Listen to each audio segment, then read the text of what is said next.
Hi, I'm Jonathan. I'm going to explain about sociolinguistic. So there is four topic that I want to explain.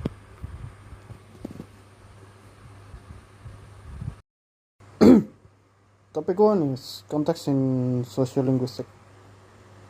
Language never exists in a vacuum. It's always tied to its context. Sociolinguistically, context gives meaning to every utterance. Bronislaw Malinowski first introduced the idea of context of situation and context of culture, which, which were which were expanded by M.I.K. Halliday into three types: linguistic, situational, and cultural. Linguistic context refer to context both said before and after a praise. Situational context includes the physical settings, participants, and their roles. Cultural context includes shared values and norms. A phrase like "I am a New Zealander" only implies a love for rugby when you know the cultural background. To analyze the context, Deli Himes proposed the speaking model, setting participant ends as sequence key in instrumentalist norm in genre. For example, a university lecture has a formal settings, expert novice participant, and strict turn-taking roles. Context is also fluid. Context is also fluid. It's negotiated during interactions. Misunderstanding arise when contextual expectation clash. Harms with this MAR, mistake, awareness, repair.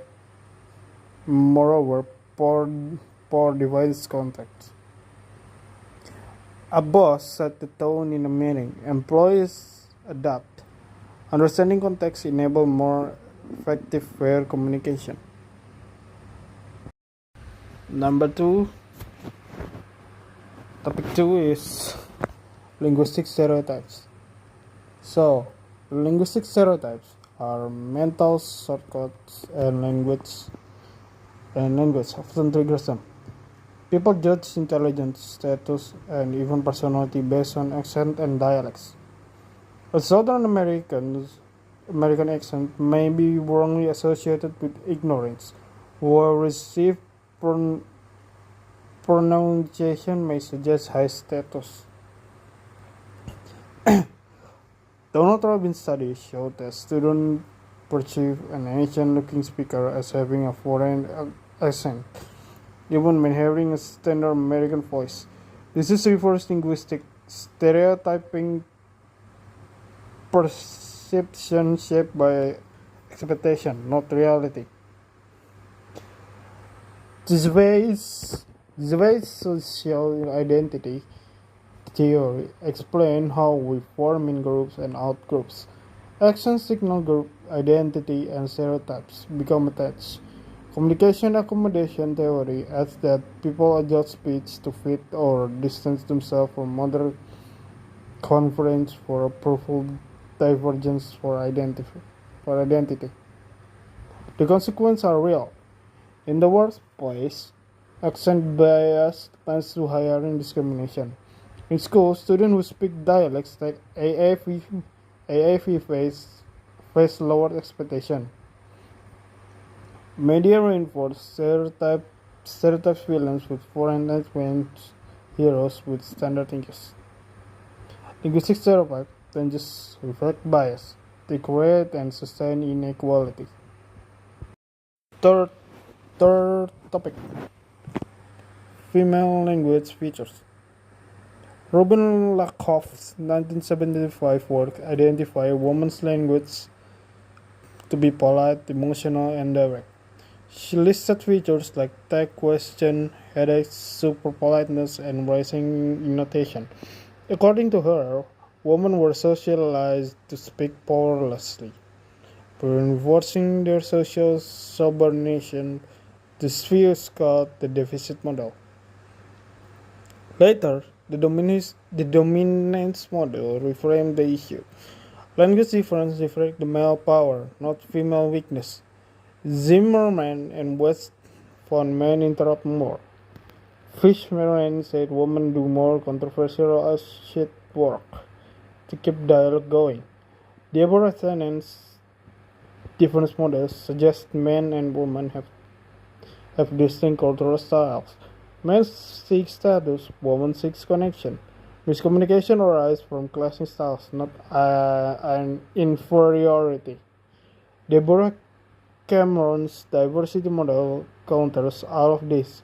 She argues gender speech varies more by context, roles, and situational by the gender. For example, a female CEO may speak more like stereotypical men than a male kindergarten teacher. Real language use is complex. Gender features aren't fixed.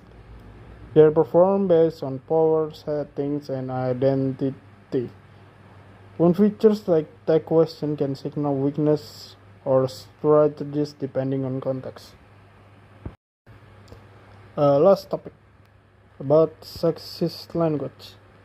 Sexist language make one gender invisible or inferior. It comes in overt forms like using he as a generic or gender job titles like fireman. It also appears in comfort form words like spinster versus bachelor or calling adult women girls. Dale Spender's man-made language argued that English was created by and for men, making male experience the norm. Feminist linguists argue language shapes thought. If we always heard mankind, we imagine men. In workplaces, gendered language affects hiring acts with assertive or dominant data women. In schools, textbooks are often shows boy as leader, girl as home. Media portrays women with words like bossy while men are leaders.